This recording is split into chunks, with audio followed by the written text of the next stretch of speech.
بسم اللہ الرحمن الرحیم۔ السلام علیکم۔ میرا 14 سالہ دیور میرے شوہر کے کام پر جاتے ہی ہر روز مجھ سے میری شادی کی فوٹو کا البم مانگتا، کہتا بھابھی میں نے فوٹو دیکھنی ہے۔ میں اسے دے دیتی، پھر وہ اپنا کمرہ لاک کر لیتا۔ 1 گھنٹے بعد وہ البم واپس کرتا اور ساتھ کچھ نوٹ پیسے دیتا۔ مجھے شک ہونے لگا تھا کہ اس کے پاس اتنے پیسے کہاں سے آ رہے ہیں۔ ایک دن البم دینے کے بعد میں اس کے کمرے میں چھپ گئی۔ میرے پیروں تلے سے زمین نکل گئی، کیونکہ وہ تو میری شادی بہت دھوم دھام سے ہوئی تھی۔ میرے سسرال والوں نے سارے چاؤ اور سارے لاڈ پورے کیے تھے اور اس شاندار انداز سے شادی کی تھی کہ دیکھنے والے بھی دنگ رہ گئے تھے۔ میرے میکے میں تو شادی بہت ہی سادگی سے کرنے کا رواج تھا، لیکن میرے سسرال والے بہت ہی کھلے ذہن کے لوگ تھے۔ وہ شادی خوب دھوم دھام سے کرتے تھے اور اس معاملے میں میں کسی بھی سننے میں نہیں تھے کہ اسی لیے تو جب میرے ابو اور بھائیوں نے بارات کے ساتھ ڈھول باجے مووی میکر اور فوٹوگرافر کو لانے سے منع کیا تو وہ لوگ یہ بات کسی صورت ماننے کو تیار نہیں ہوئے تھے۔ باقی ابا کی ہر شرط اور ہر بات انہیں منظور تھی، لیکن یہ بات انہیں کسی صورت قابل قبول نہ تھی۔ وہ بارات خاموشی سے لے آئے اور اسی لیے جیسے تیسے بھی کر کے میری ساس نے ابا کو اس بات پر راضی کر ہی لیا، اور جب بارات ہمارے دروازے پر آئی تو دیکھنے والوں نے انگلیاں منہ میں دبا لی تھیں کہ قیوم کے دروازے پر ڈھول بازوں کے ساتھ بارات۔ میرے سے پہلے بھی میری 2 بڑی بہنوں کی شادیاں ہوئی تھیں، لیکن ان کی باراتیں اتنی خاموشی سے آئی تھی کہ ہمسایوں تک کو خبر نہیں ہوئی کہ ساتھ والے گھر میں کوئی شادی بھی ہو رہی ہے۔ ایسے میں میری بارات کا اتنی دھوم دھام سے آنا لوگوں کے لیے ہی کیا سب خاندان والوں کے لیے بھی حیران کن تھا۔ مووی میکر نے ایک لمحے کی مووی بنائی تھی اور فوٹوگرافر کو بھی جیسے ہدایت تھی کہ ایک لمحے کی تصویر اتارنی ہے، اسی لیے دونوں ہی نے تصویر اور مووی اس طرح سے بنائی تھی کہ شادی والے دن کا ایک لمحہ محفوظ ہو گیا تھا۔ اور شادی کے بعد جب مووی اور تصاویر کا البم تیار ہو کر آیا تو اسے دیکھ کر میں خود حیرت زدہ رہتی کہ فلموں اور ڈراموں کے علاوہ عام لوگوں کی بھی اس طرح تصویریں بن سکتی ہیں اور اس طرح شادی کی موویز بنائی جاتی ہیں۔ وہ سب اتنی خوبصورت اور اتنی پیاری لگتی تھیں کہ میرا دل چاہتا تھا کہ میں انہیں بار بار دیکھوں، اور دن میں ایک بار تو لازمی نکال کر دیکھتی تھی۔ یہی حال میرے چھوٹے دیور کا بھی تھا۔ میرے سسرال کا خاندان چھوٹا سا تھا۔ میرے ساس سسر، میرا شوہر اور ایک چھوٹا دیور جس کی عمر صرف 14 برس تھی۔ میرے ساس سسر کی 2 ہی اولادیں تھیں اور وہ بھی بہت ہی منتوں اور مرادوں سے ہوئی تھی۔ میری ساس بتاتی تھی کہ میرے شوہر کی پیدائش ان کی شادی کے 7 سال بعد ہوئی تھی، اور پھر میرے شوہر کی پیدائش کے 12 سال بعد میرا دیور پیدا ہوا تھا، جو اب 14 برس کا تھا اور سارے گھر کا لاڈلا بھی تھا۔ میرے ساس سسر اسے ہتھیلی کا چھالا بنا کر رکھتے تھے، اس کی ہر فرمائش پوری کرتے تھے، اور جو آج کل باہر کی دنیا کے حالات ہیں، جس طرح سے ہمارا معاشرہ برائی اور پستی میں گرتا جا رہا ہے، اس کے پیش نظر اسے گھر سے باہر نکلنے کی آزادی نہیں تھی۔ بس سکول سے سیدھا گھر، اس کے بعد دن بھر کھیل کود کے لیے بھی کہیں آنے جانے کی اجازت نہیں تھی۔ رات کے وقت قاری صاحب گھر ہی قرآن پاک کی تعلیم دیتے تھے۔ بیچارہ بچہ سارا دن گھر میں ہی پڑا بور ہوتا رہتا تھا، ٹی وی اور کمپیوٹر سے اکتا جاتا تو پورے گھر میں ٹہلتا رہتا۔ کبھی میرے ساتھ گپ شپ کرنے لگ جاتا، لیکن فطرتاً شرمیلا تھا، اسی لیے زیادہ تر خاموش ہی رہتا تھا۔ ایک دن میں دوپہر کے وقت اکیلی کمرے میں بیٹھی ہو رہی تھی کہ ساس دوپہر کی نیند لے رہی تھی۔ شوہر کے دفتر سے واپسی شام 5 بجے تک ہوتی تھی، اس لیے وقت گزاری کے لیے میں نے اپنی شادی کی تصویروں کا البم نکال لیا اور وہ دیکھنے لگی۔ اتنے میں میرا دیور سکول سے واپس آ گیا اور میرے کمرے میں آ کر کہنے لگا کہ باہر کوئی مہمان ہے، میں ان کے لیے پانی لے آؤں۔ بھری دوپہر میں مہمان کی آمد نے مجھے حیرانی میں مبتلا کر دیا تھا، لیکن پھر دیور نے ہی بتا دیا کہ ان کے کوئی دور کے رشتہ دار ہیں، ادھر گھر کے نزدیک ہی رہتے ہیں، اور وہ چھٹی ہونے پر پیدل ہی سکول سے گھر آ رہا تھا کہ انہوں نے دیکھ لیا اور پھر اپنی موٹر سائیکل پر بٹھا لیا۔ گرمی بھی بہت تھی، اسی لیے میں بھی ان کے ساتھ بیٹھ گیا کہ جلدی گھر پہنچ جاؤں گا۔ میرے دیور نے ساری بات تفصیل سے بتا دی تھی۔ میں نے شربت کا جگ بنایا اور مہمانوں کو دینے کے لیے چلی گئی۔ وہ میری ساس کے کمرے میں بیٹھا تھا اور میری ساس اٹھ کر اب اس کے ساتھ باتوں میں مشغول تھی۔ میں جیسے ہی شربت کا جگ میز پر رکھنے کے لیے آگے بڑھی تو میری نظر اس مہمان پر پڑی جسے دیکھتے ہی میری آنکھوں کے آگے اندھیرا چھا گیا تھا۔ میرے ہاتھ کپ کپانے لگے تھے اور ٹرے میں موجود پانی کا جگ اور گلاس میرے ہاتھوں کی شدید کپ کپاہٹ سے لرز رہے تھے۔ میری ساس نے مجھے اس طرح دیکھا تو جلدی سے اٹھ کر میرے ہاتھ سے ٹرے تھام کر میز پر رکھا اور مجھے کرسی پر بیٹھ کر پانی پی کا گلاس تھمایا، لیکن اس آدمی کو دیکھ کر شدید خوف زدہ ہو چکی تھی اور ایک لمحہ مزید اس کے سامنے نہیں رک سکتی تھی، اسی لیے پانی کا گلاس ہاتھ میں لیے ہی میں فوراً سے اٹھ کر اپنے کمرے میں آ گئی۔ وہاں میرا دیور ابھی تک سکول کا بستہ کندھوں پہ ڈالے اب ایسے ہی بیٹھا تھا اور بہت شوق اور دلچسپی سے بیڈ پر پڑا شادی کی تصویروں کا البم دیکھ رہا تھا۔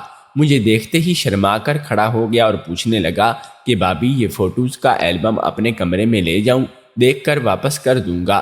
میں نے غائب دماغی کے ساتھ ہاں میں سر ہلایا اور بیڈ پر ڈھہ گئی۔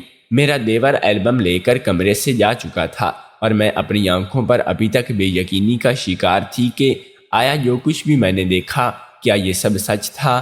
کیا یہ وہی شخص تھا؟ اس کا میرے سسرال میں کیا کام تھا؟ اور میرا دیور بتا رہا تھا کہ یہ تو ہمارے دور کے پار کے رشتہ دار ہیں، تو کیا سچ میں؟ میرا دل ٹوٹنے پتے کی طرح لرز رہا تھا۔ یہ وہ بات تھی جس کا میں نے کبھی تصور بھی نہیں کیا تھا اور اب یہی بات حقیقت بنی میرے سامنے کھڑی تھی اور مجھے میرے مستقبل سے کہہ کے لگا کر ڈرا رہی تھی۔ جیسے ہی وہ مہمان رخصت ہوا تو میں نے خدا کا شکر ادا کیا کہ سب ٹھیک تھا، اور جیسا میں نے سوچ رہی تھی ویسا کچھ بھی نہیں تھا، کیونکہ اس کے رخصت ہوتے ہی میری ساس میرے کمرے میں آئی تھی اور انہوں نے میری طبیعت پوچھی، مجھے میڈیسن دی اور آرام کرنے کا کہہ کر چلی گئی۔ میرے ساتھ میری ساس کا رویہ میرے ساتھ سے پہلے جیسا ہی محبت بھرا اور اپنایت بھرا تھا، اسی لیے میرے دل و دماغ سے سارے وہم دور ہو گئے تھے، لیکن یہ محض میری غلط فہمی تھی۔ تباہی تو مجھ تک پہنچنے کے لیے اپنے قدم بڑھا چکی تھی۔ میں عصر تک سوئی رہی تھی۔ آنکھ کھلی تو سائڈ ٹیبل میں موبائل اٹھا کر وقت دیکھا اور جلدی سے اٹھ کر فریش ہونے چلی گئی۔ نہا کر واپس آئی تو دیور فوٹوز کا البم لیے کمرے میں کھڑا تھا۔ دیکھ لیں تصویریں؟ میں نے مسکراتے ہوئے پوچھا۔ سب بہت پیاری ہیں، دل کرتا ہے کہ بار بار دیکھوں، لیکن اب مجھے ہوم ورک کرنا ہے، اسی لیے آپ البم واپس رکھ لیں، معصومیت سے کہتے ہوئے اس نے تصویریں والا البم میز پر رکھا اور چلا گیا۔ میرے شوہر کے آنے کا وقت تھا، اسی لیے میں ہلکا پھلکا سا تیار ہوئی، بال بنائے اور باہر چلی آئی کہ ان کے لیے چائے بنا دوں۔ دوپہر کے وقت میری ساری پریشانی، سارے اندیشے ختم ہو چکے تھے اور میں بالکل ریلیکس تھی۔ زندگی بڑی پیاری تھی، اچھا سسرال تھا، خیال کرنے والا شوہر تھا اور ایک چھوٹا معصوم سا دیور۔ میں بہت ہی خوش تھی کہ دوسری کئی لڑکیوں کی طرح میری شادی میرے لیے امتحان نہیں بنی، بلکہ شادی میری زندگی مزید خوبصورت بنا دی۔ لیکن یہ میری بہت بڑی غلط فہمی تھی کہ میری زندگی خوشیوں بھری اور سکون میں ہے۔ ایک موپال دبے قدموں میں میری طرف بڑھا چلا آ رہا تھا، مجھے برباد کرنے کے لیے، اور میں اس سے بے خبر تھی۔ میرا چھوٹا دیور اب ہر روز ہی سکول سے واپس آتے ہی میرے کمرے میں آتا اور کہتا، بھابھی میں آپ کی شادی کی تصویروں والا البم لے جاؤں کیا؟ مجھے شادی کی تصویریں دیکھنی ہے، اور میں مسکراتے ہوئے اسے الماری سے البم نکال کر دے دیتی تھی۔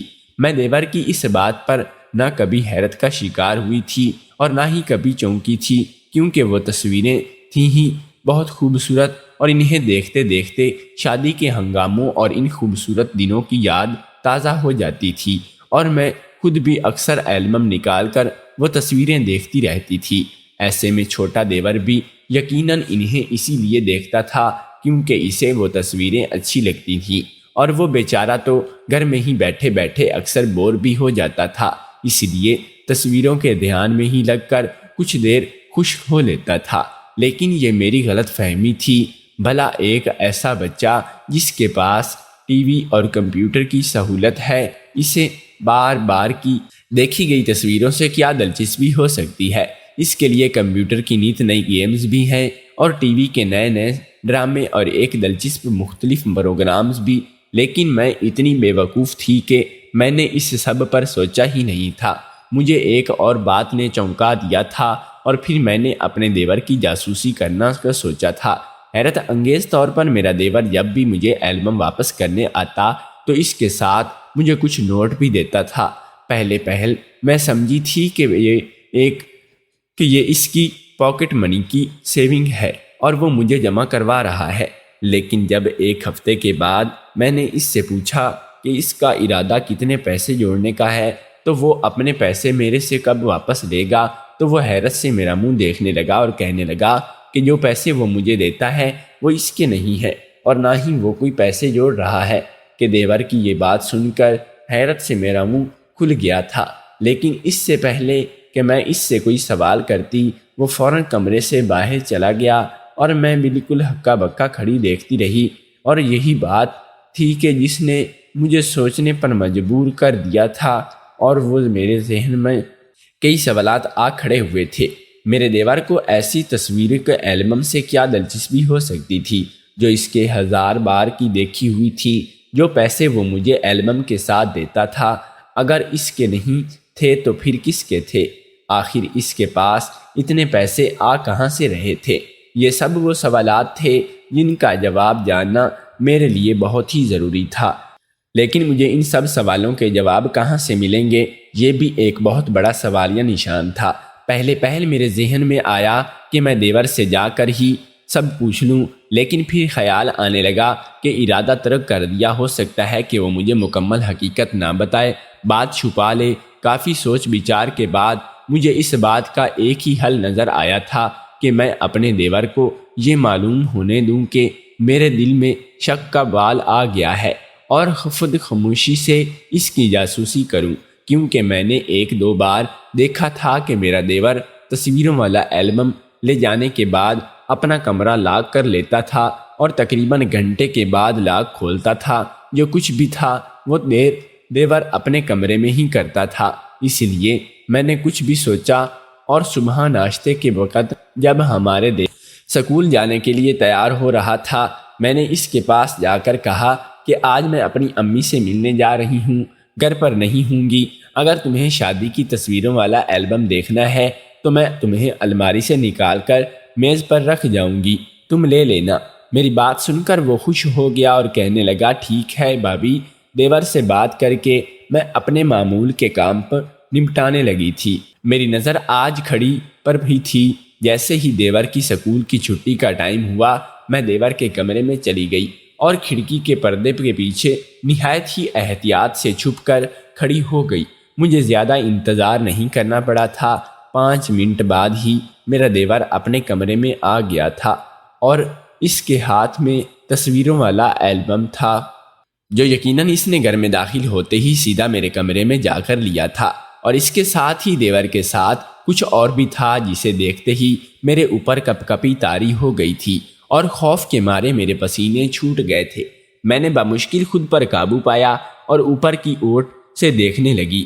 میری آنکھوں کے سامنے اتارے ناچنے لگے تھے، پیروں تلے سے زمین کھسک گئی تھی۔ جو منظر میں نے دیکھا تھا اس نے میری جان نکال دی تھی۔ میرا رشتہ سراسر ابو کی پسند سے طے ہوا تھا اور یہ رشتہ ابو کی کسی دوست نے طے کیا تھا۔ گھر بار اچھا تھا، لڑکا پڑھا لکھا اور برسر روزگار تھا، چھوٹی سی فیملی تھی۔ بظاہر رشتے میں ایسی کوئی کمی نہیں تھی جس کو جواز بنا کر انکار کیا جاتا، اسی لیے ابو نے سوچنے سمجھنے کے لیے زیادہ وقت نہیں لیا اور رشتے کے لیے ہاں کر دی۔ تب میرے کالج کی پڑھائی کا آخری سال چل رہا تھا اور مجھے بالکل اس بات کی امید نہیں تھی کہ میری شادی کے لیے میرے ابو اتنی جلدی کریں گے، اور اسی لیے میں بے فکر تھی۔ لیکن اس کا یہ مطلب نہیں تھا کہ میں اس بارے میں سوچتی بھی نہیں تھی۔ میری آنکھوں میں بہت سے سہانے خواب تھے اور ان آنکھوں میں ایک چہرہ بسا تھا، دل جس کے نام پر دھڑکتا تھا اور ہونٹ جس کا نام لیتے تھے شرم سے مسکرا اٹھتے تھے۔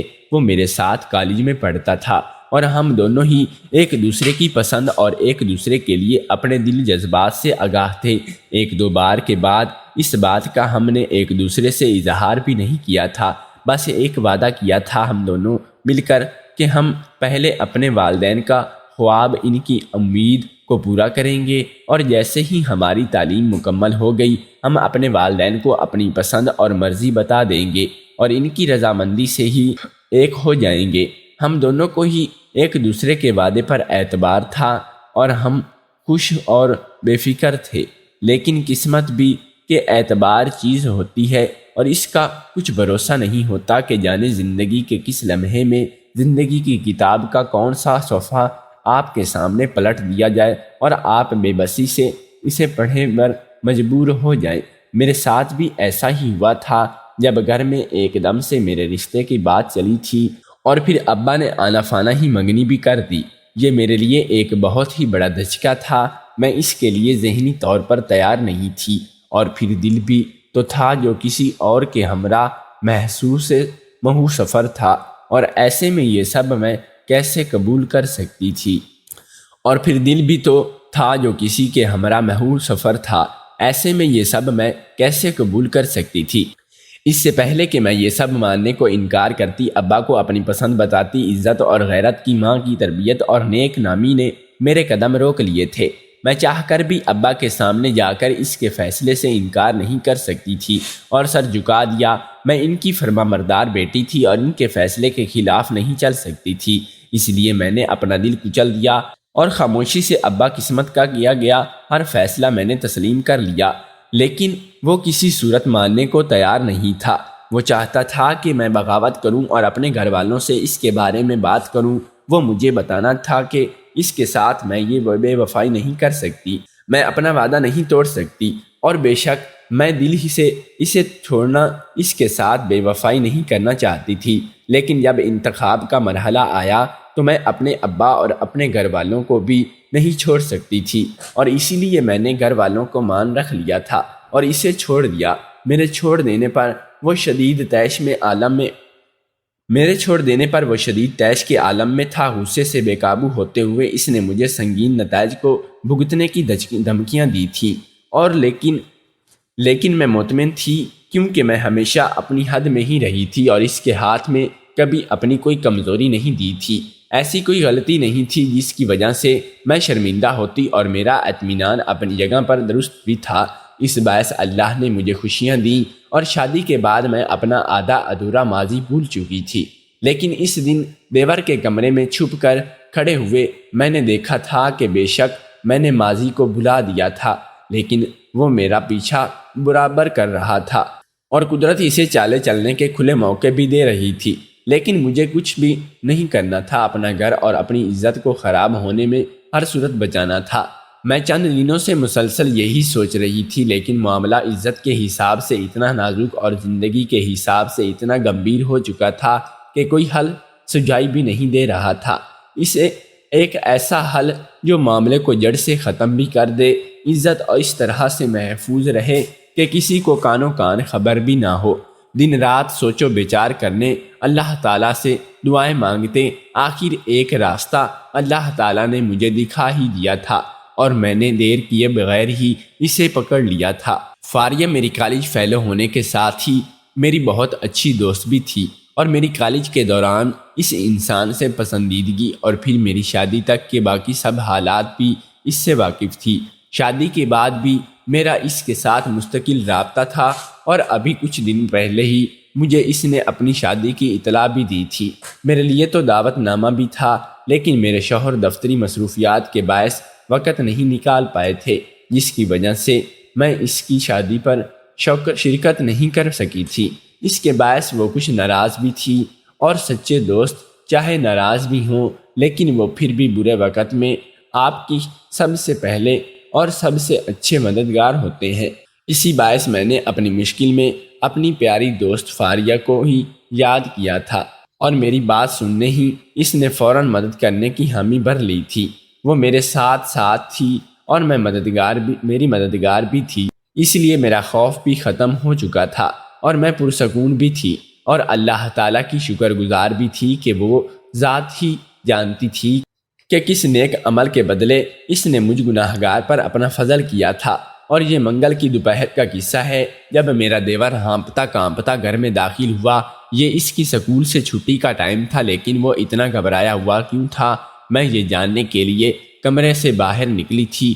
میرا دیور میری ساس کو بتا رہا تھا کہ وہ شخص جس کے ساتھ اس دن اسکول سے گھر واپس آیا تھا، جس کے لیے میں شربت بنا کر گئی تھی، اسے پولیس پکڑ کر لے جا رہی تھی۔ میں نے بے اختیار اللہ کا شکر ادا کیا اور فاریہ سے بات کرنے کے لیے کمرے میں آ گئی، جبکہ میری ساس حیران کھڑی قیاس لگا رہی تھی کہ اس نے ایسا کون سا جرم کیا کہ جو میں نے فاریہ کو کال ملائی اور اس کو بتائے ہوئے اس کا شکریہ ادا کیا۔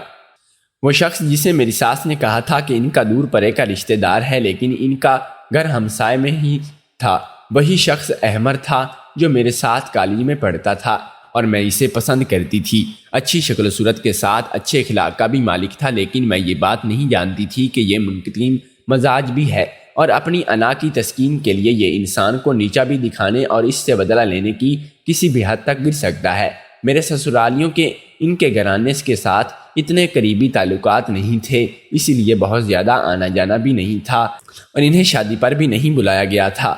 اسی باعث وہ پہلے سے ہی بات جاننے کے لیے بے خبر ہو رہا تھا کہ میں بیاہ کر اس کے ہمسائے میں آئی ہوں۔ لیکن اس روز جب وہ میرے دیور کو لفٹ دے کر گھر چھوڑنے آیا، اتفاقاً اس نے یہ بات جان لی کہ اور جب وہ واپس جانے کے لیے اٹھا، میرا دیور میری شادی کی فوٹو کا البم لے کر اپنے کمرے میں جا رہا تھا۔ اس نے وہ تصویریں دیکھ لیں اور پھر میرے دیور کو بہلا پھسلا کر روز چپکے سے گھر میں داخل ہوتا، نظر بچا کر میرے دیور کے کمرے میں جاتا اور پھر اس سے شادی کی تصویروں کا البم منگواتا اور ہر روز واپس جاتے وقت ایک دو تصویریں نکال کر لے جاتا تھا اور بدلے میں میرے دیور کو پیسے دے جاتا تھا۔ دیور تو لالچی نہیں تھا، اسی لیے پیسوں کو خود نہیں رکھتا اور مجھے البم کے ساتھ ہی پکڑا جاتا تھا، اور اس احمر شیطانی دماغ کا انسان تھا کہ اس طرح سے تصویر لے جا کر پہلے ہی ان کی کاپی نکلواتا اور پھر جدید ٹیکنالوجی کا استعمال کرتے ہوئے انہیں واہیات انداز میں ایڈٹ کرتا، اور وہ ان کا استعمال میرے گھر اور میری عزت برباد کرنے کے لیے کرنا چاہتا تھا، اور یہ کام ایک دو تصویر سے ممکن نہیں تھا، اس لیے اسے زیادہ تصویریں چاہیے تھی جو وہ میرے دیور کو بہلا پھسلا کر غیر محسوس انداز میں حاصل کر رہا تھا۔ اور اس سے پہلے کہ وہ یہ اپنے کام ناپاک عزائم میں کامیاب ہوتا، مجھے ان پیسوں کو دیکھ کر دیور کے پر شک ہونے لگا تھا۔ میں نے اپنے دیور کے کمرے میں چھپ کر جاسوسی کی تو مجھ پر ساری حقیقت واضح ہو گئی۔ ابھی میرے پاس وقت تھا اور میں اپنا گھر اور اپنے میکے اور سسرال میں اپنی عزت خراب ہونے سے بچا سکتی تھی۔ اس کے لیے میں نے اپنی دوست فاریہ کی مدد حاصل کی تھی اور اسی صورتحال سے آگاہ کیا۔ فاریہ کے ہسبینڈ پولیس میں اعلیٰ عہدے پر تھے۔ اس کے سامنے فاریہ نے ساری صورتحال رکھی۔ انہوں نے اگلے ہی دن ایکشن لیا اور اسے اٹھا کر لے گئے، اور مجھے یقین تھا کہ تمام تصاویر اور سارا ڈیٹا پولیس اس کے نکلوا کر حذف کر دے گی اور احمر کو اپنے شیطانی اعمال کی سزا ضرور ملے گی۔ بے شک عزت اور ذلت میرے اللہ کے ہاتھ میں ہے، اور اللہ جسے چاہے عزت دیتا ہے اور جسے چاہے ذلت، اور دوسروں کو ذلیل کرنے کی خواہش رکھنے والے کو خود بھی کبھی عزت حاصل نہیں کر پاتے۔ جس طرح احمر اپنی اصلیت ظاہر ہونے پر پہلے میری نظروں اور دل سے گرا تھا، اور اب جب اسے پولیس اٹھا کر لے گئی تھی تو سارے خاندان اور محلے کے سامنے اس کی عزت اور نیک نامی مٹی میں مل گئی تھی۔ دوستو، اگر آپ کو ہماری کہانی پسند آئی ہو تو ہمارے چینل کو سبسکرائب کر لیں۔ تو ملیں گے کل ایک نئی ویڈیو کے ساتھ، تب تک کے لیے ہمیں اجازت دیجیے۔ اللہ نگہبان۔